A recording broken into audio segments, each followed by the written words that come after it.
বিধানসভা ভোটে পরাজয়ের পর তৃণমূলের বহু নেতানেত্রী প্রকাশ্যে অভিষেক ব্যানার্জির বিরুদ্ধে ক্ষোভ উগরে দিলেও প্রথম থেকেই তার পাশে থেকেছেন মমতা ব্যানার্জি। এমনকি যারা তার সঙ্গ ত্যাগ করেছেন, সম্প্রতি তাদের উদ্দেশ্যে মমতা বলেন, অভিষেক অনেক খারাপ আপনাদের কাছে, ওটা বাহানা হয়ে গিয়েছে। অভিষেকের বউ যদি সন্তানকে নিয়ে সিবিআই অফিসে যেতে পারে, একটু সেটিং করে নিলে সবচেয়ে রিলিফ হতে পারত। আপনারা বাহানা দেখিয়ে বলছেন অভিষেক আপনাদের আয়না, তাই আপনারা চলে যাচ্ছেন। এটা আপনাদের বাহানা। যদি আপনাদের চোখে ও কোনো অন্যায় করে থাকে, অভিষেকের সব অন্যায় ক্ষমা হয়ে গিয়েছে। সে আজ লড়ে যাচ্ছে বাঘের মতো। এদিকে আবার বিনা অনুমতিতে নির্মাণের অভিযোগে শনিবার দক্ষিণ 24 পরগনার আমতলায় অভিষেক ব্যানার্জির অফিসের একটা অংশ ভেঙে দিয়েছে প্রশাসন। আর অফিস ভেঙে দেওয়ার ঘটনায় অভিষেক বলেন, যে ধারায় যে আইনে পার্টি অফিসগুলো ভাঙা হয়েছে, একই আইনে যখন সরকার পাল্টাবে, বিজেপির একটা পার্টি অফিস বাংলায় থাকবে না। আর এবার অভিষেকের এমন মন্তব্যকে পাল্টা কটাক্ষ বিজেপির বিধায়ক তথা রাজ্যের পুর ও নগর উন্নয়ন মন্ত্রী অগ্নিমিত্রা পালের। তিনি বলেন, এটা কি বাঘ বলছে না বিড়াল বলছে? এসব ডায়লগগুলো হিন্দি সিনেমাতে ভালো লাগে। অভিষেক ব্যানার্জির কাছে আমরা এই ডায়লগ অন্তত এখন শুনবো না। শুনুন কি বলেছেন অগ্নিমিত্রা। এটা কি বাঘ বলছে না বেড়াল বলছে? এখন তাকে তো গলাটা এখন ডাকা হয়েছে, তিনি মানে গলাটা চেক করিয়েছেন, উনি বাঘ না ফেউ, এসব মানে কি বলবো, ডায়লগ গুলো হিন্দি সিনেমাতে ভালো লাগে। অভিষেক ব্যানার্জির কাছে আমরা এই ডায়লগ অন্তত এখন শুনবো না। 15 বছর শুনেছি, 50 বছর পিছিয়ে গেছি। আর বাংলার মানুষ অভিষেক ব্যানার্জি আপনার আর এই হুমকি আর দাবড়া নিয়ে আমরা শুনতে রাজি। এবার শুনে নেওয়া যাক ঠিক কি বলেছেন অভিষেক ব্যানার্জি। যারা আনন্দে মেতেছেন তৃণমূল কংগ্রেসের পার্টি অফিস ভাঙা হচ্ছে বলে, আর যারা বলছেন অবৈধ, 15 তারিখ হিয়ারিং এর জন্য ডাকা হয়েছিল, সেখানেও আমাদের প্রতিনিধিরা গেছিল এবং কিসের বেসিসে কমপ্লেনটা ফাইল হয়েছে, কমপ্লেনের একটা কপি চাওয়া হয়েছিল, সেই কমপ্লেনের কপি জেলা প্রশাসন দিতে পারেনি। এই গত 15 তারিখের কথা বলছি, আজ থেকে 2 দিন আগে, আজকে 18 তারিখ। 2 দিনের মধ্যে একদম 1 তলা 2 তলা বুলডোজার দিয়ে প্রায় ভেঙে গুড়িয়ে দেওয়া হয়েছে। এবং সেখানে খালি জেলা প্রশাসনের লোক নয়, মানে পুলিশ বা বিডিও বা বিএলআরও, খালি সরকারি আধিকারিক নয়, বিজেপির নেতারা বিজেপির ঝান্ডা নিয়ে গেরুয়া ফেট্টি মাথায় বেঁধে, গেরুয়া উত্তরীয় পরে, মুখ ঢেকে সেই পার্টি অফিসে ঢুকে তাণ্ডব লীলা চালিয়েছে। এই সব ভিডিও আমাদের কাছে রয়েছে। আমরা এক্ষুনি চিফ জাস্টিসের মহামান্য প্রধান বিচারপতি যিনি ওএসডি রয়েছেন, তাকে একটি ইমেল পাঠিয়েছি সমস্ত ভিডিও অ্যাটাচ করে, হাইকোর্টের দৃষ্টি আকর্ষণ করে যত দ্রুত সম্ভব আমরা চেষ্টা করবো এই মামলা মেনশনিং করে শুনানি করা, এবং সুপ্রিম কোর্ট অব্দি আমরা যাব। ভিডিওয় যাদের দেখা গেছে তারা কেউ কিন্তু বাঁচবেন না, আইনের হাত অনেক দূর।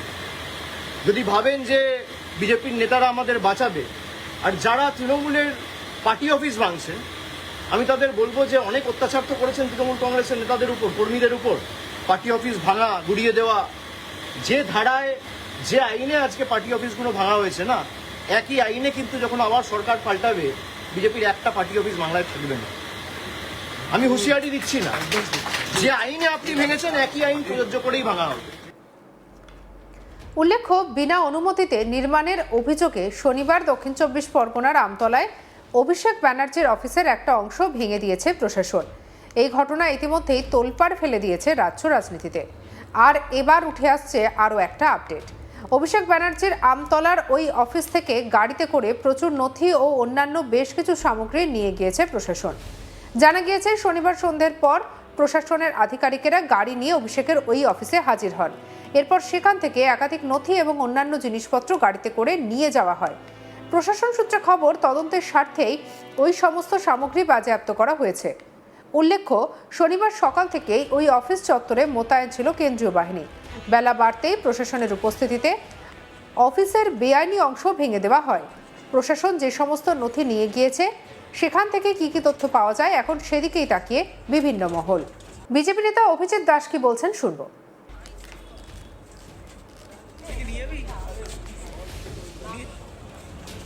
এটা এমপি অফিস, মানে অবৈধ এমপি অফিস, অবৈধ এমপির অবৈধ এমপি অফিস।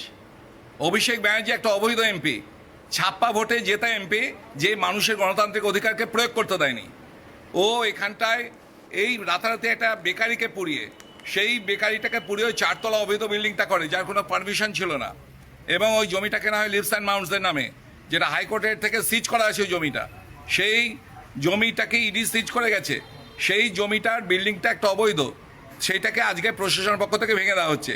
এই জন্য আমাদের মাননীয় মুখ্যমন্ত্রী, আমাদের আদরের শুভেন্দুদা, আমাদের ডিএম, আমাদের এখানকার এসপি, পুলিশ প্রশাসন, সকলকে আমি ধন্যবাদ দেব যে এতদিনে আমাদের যে দাবিটা ছিল, যে এই অবৈধ বিল্ডিংটাকে সেল্টার করে অভিষেক ব্যানার্জি যেভাবে ক্রিমিনাল রাজ শুরু করেছিল, এবং এখানে পুলিশ প্রহরায় যেভাবে ক্রিমিনাল থাকতো, সেই ক্রিমিনাল রাজের আজকে প্রথম ধাপটাকে ভাঙা হলো, এবং এরপর আস্তে আস্তে সব হবে, এবং একদম সর্বশেষে ভাইপোকে গারদে পোড়ানো হবে।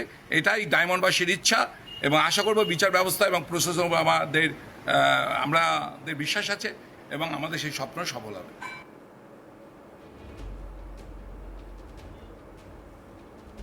বিধানসভা ভোটে পরাজয়ের পর তৃণমূলের বহু নেতানেত্রী প্রকাশ্যে অভিষেক ব্যানার্জির বিরুদ্ধে ক্ষোভ উগরে দিলেও প্রথম থেকেই তার পাশে থেকেছেন মমতা ব্যানার্জি। এমনকি যারা তার সঙ্গ ত্যাগ করেছেন সম্প্রতি, তাদের উদ্দেশ্যে মমতা বলেন, অভিষেক অনেক খারাপ আপনাদের কাছে, ওটা বাহানা হয়ে গিয়েছে।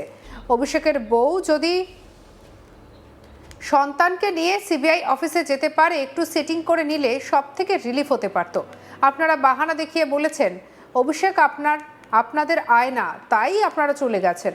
এটা আপনাদের বাহানা। যদি আপনাদের চোখে ও কোনো অন্যায় করে থাকে, অভিষেকের সব অন্যায় ক্ষমা হয়ে গিয়েছে, আজ সে লড়ে যাচ্ছে বাঘের মতো। এদিকে আবার বিনা অনুমতিতে নির্মাণের অভিযোগে শনিবার দক্ষিণ 24 পরগনার আমতলায় অভিষেক ব্যানার্জির অফিসের একটা অংশ ভেঙে দিল প্রশাসন। আর অফিস ভেঙে দেওয়ার ঘটনায় অভিষেক বলেন, যে ধারায় যে আইনে পার্টি অফিসগুলো ভাঙা হয়েছে, একই আইনে যখন সরকার পাল্টাবে, বিজেপির একটা পার্টি অফিস বাংলায় থাকবে না। আর এবার অভিষেকের এমন মন্তব্যকে পাল্টা কটাক্ষ বিজেপি বিধায়ক তথা রাজ্যের পুর নগর উন্নয়ন মন্ত্রী অগ্নিমিত্রা পালের। কি বলেছেন শুনব।